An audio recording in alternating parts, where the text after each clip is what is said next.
দুনিয়া ও আখিরাতের সুখ ও সফলতা নির্ভর করে আমাদের আত্মার পরিশুদ্ধিততা তাজকিয়ার উপর। কোরআনে বর্ণিত হয়েছে যে প্রকৃত সাফল্য শুধুমাত্র তাদের জন্য সংরক্ষিত যারা তাদের নিজেদেরকে পরিশুদ্ধ করে। সূরা শামসে আল্লাহ তাআলা বলেন, নিঃসন্দেহে সেই সফলকাম হলো যে নিজের সামগ্রিক সত্তার পবিত্রতা অর্জন করল।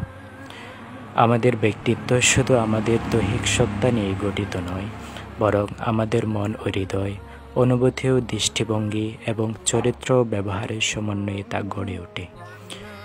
ব্যক্তিত্বের এসব উপাদানগুলোকে যথাযথভাবে লালনের মাধ্যমে কাঙ্ক্ষিত লক্ষ্যে পৌঁছানো যায়। যখন লক্ষ্য হয় বাঞ্ছনীয়, তখন সেই লক্ষ্য অর্জনের জন্য পন্থা অবলম্বন, কর্ম সম্পাদন ও সেই লক্ষ্য অর্জনও বাঞ্ছনীয় হয়ে পড়ে। এটাই মানব প্রকৃতির ধর্ম।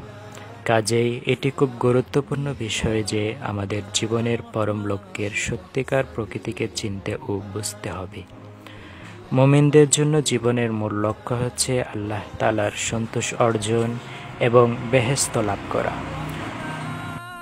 আমাদের স্রষ্টা মহান আল্লাহ তাআলা আমাদের জন্য জীবনের এই লক্ষ্য স্থির করে দিয়েছেন। সূরা হাশরে আল্লাহ তাআলা বলেন, এবং জান্নাতগামী লোকেরাই প্রকৃতপক্ষে সফল।